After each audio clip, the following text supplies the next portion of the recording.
There is a specific pattern in how Microsoft has managed Windows features over the last several years that, when you collect the examples together, tells a story about what the company considers acceptable and what it does not.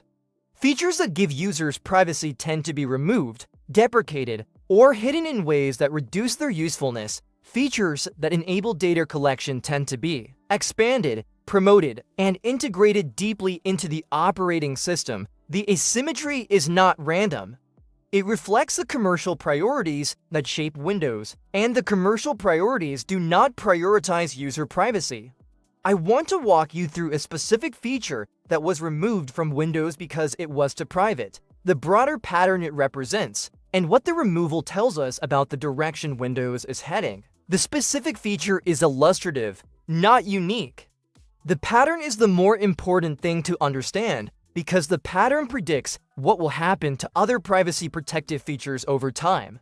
The specific feature I am focusing on is the ability to install Windows without a Microsoft account, using a local account with local credentials and no online connection to Microsoft servers. This capability has existed in various forms across Windows versions, and the specific mechanisms for using it have been progressively restricted over the last several years.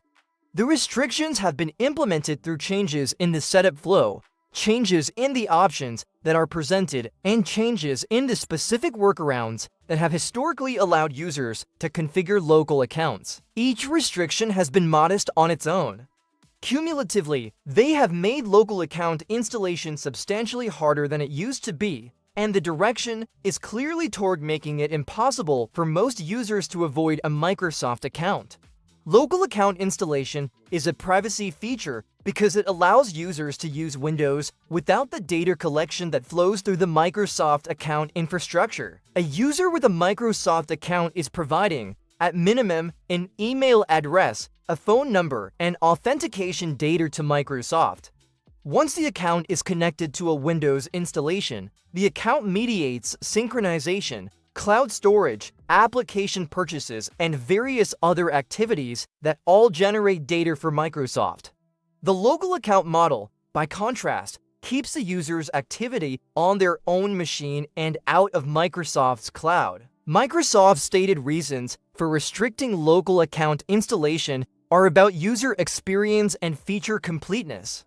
The company argues that features like synchronization, cloud backup, and cross-device integration require a Microsoft account, and that requiring the account from setup makes these features work smoothly for most users. This argument has some validity. Users who want these features do benefit from the account setup, but the argument does not address users who do not want these features, and the design choice has been to prioritize the experience of users who want cloud integration over the choice of users who want local-only computing. The specific restrictions that have been applied to local account installation include several. Early Windows 11 versions allowed users to skip the Microsoft account step during setup by entering a dummy email or by declining the account prompt. Subsequent updates removed this option or made it harder to find.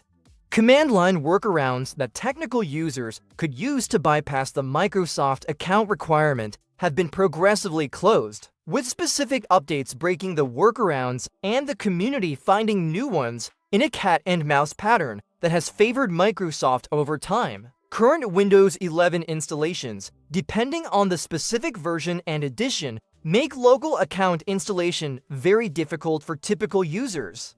The cumulative effect is that a user installing Windows 11 today, without specific technical knowledge, is effectively required to create a Microsoft account and use it for the installation. The local account option, which existed for decades as part of Windows design, has been reduced to an edge case that requires specific effort to access. This is an example of a privacy protective feature being removed because it is too private. The removal is not framed as such by Microsoft. The framing is about user experience and feature completeness.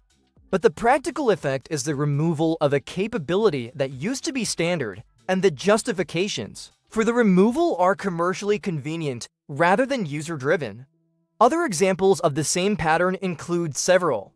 Windows has historically allowed users to disable various telemetry mechanisms through specific settings and through group policy on the higher editions. Over time, the specific mechanisms that were most effective for disabling telemetry have been restricted. Some settings that used to disable telemetry now only reduce it. Some group policy options that used to work have been removed or changed. The specific tools that the privacy community has developed for aggressive telemetry disabling have had to be updated repeatedly as Microsoft has closed off the mechanisms they use. Windows has historically allowed users to disable the integration of web search with local search. Local search, which searches your own files, should not require a connection to Microsoft's servers. Web search, which queries Bing, obviously does. The two have been increasingly merged in modern Windows, with Microsoft's defaults sending local searches through Microsoft's servers unless specific settings are configured. The specific settings to disable this have been progressively restricted, with some users finding that settings they had disabled reappear after updates. Windows has historically allowed users to install applications from sources other than the Microsoft Store, which is called sideloading. Modern Windows makes sideloading more difficult through various warnings, smart screen prompts, and default settings that require users to actively override Microsoft's preferences to install software from other sources. The specific mechanisms for this have been tightening over time, and the trajectory is toward a more controlled application ecosystem with Microsoft in a more central position. Windows has historically allowed users to choose their default browser freely. Modern Windows has made this harder through various mechanisms that re-establish Edge as the default after certain updates that include specific prompts to encourage users to switch to Edge and that route certain system actions through Edge regardless of the user's default browser setting. The workarounds exist, but they require specific effort that was not required in earlier Windows versions. Windows has historically allowed users to configure the Start menu and the taskbar extensively. Modern Windows has restricted these configuration options, with fewer layouts, fewer customizations, and fewer ways to remove features the user does not want. The specific features that can be removed have shrunk over time, and the features that must be present have grown. Each of these individual restrictions is small. Cumulatively, they represent a substantial shift in what Windows is as a product. The operating system that used to give users extensive control over their own machines is giving them less control. The specific controls that are being removed or restricted are disproportionately the ones that affect privacy, that affect Microsoft's ability to integrate its commercial services into the user's workflow, and that affect the user's ability to make their machine work the way they want rather than the way Microsoft wants. For users who are concerned about this pattern, the realistic options are similar to the options in the other examples I have covered. Use aggressive optimization tools to restore some of the lost controls. Use registry tweaks and group policy configurations to regain specific capabilities.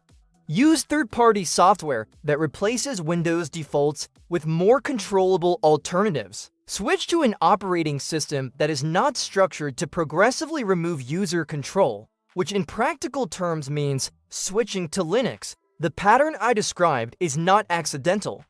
It reflects specific decisions made for specific reasons within Microsoft's commercial framework. The decisions are rational from a certain perspective. They are also inconsistent with the model of computing in which the user owns the machine and can configure it to serve their needs. The operating system that is being built as a result of these decisions is an operating system in which Microsoft owns the platform and users are participants under the terms Microsoft sets. This is not a unique situation. Many commercial platforms have the same dynamic. Apple's iOS is famously controlled. Google's Android is more open, but still has significant centralization. Browsers, game platforms, and many other systems have shifted over time toward more centralized control by the platform vendor and less control by the user. Windows is, in this sense, following an industry trend rather than defining it. But Windows Scale, with over 1 billion installations, makes the pattern particularly consequential. For users who want a different relationship with their computer, the realistic answer is to find a platform that has a different relationship with its users. Linux is the primary such platform for desktop computing. The specific distributions, communities, and ecosystems that make up Linux have their own dynamics, but they are fundamentally structured around user control in a way that commercial platforms are not. The user who wants to own their machine, in a meaningful sense, has to use a platform whose design respects that ownership. Subscribe for the next video, which covers the specific Windows features that have been removed or restricted over the last 5 years, with detailed analysis of what each feature did, why it was removed, and what the user-facing consequences of the removal are. And in the comments, tell me which removed feature you most miss. The aggregate data on what users have lost is useful context for anyone evaluating the trajectory of the platform. The specific losses, taken together, describe what Windows has become and what it is no longer.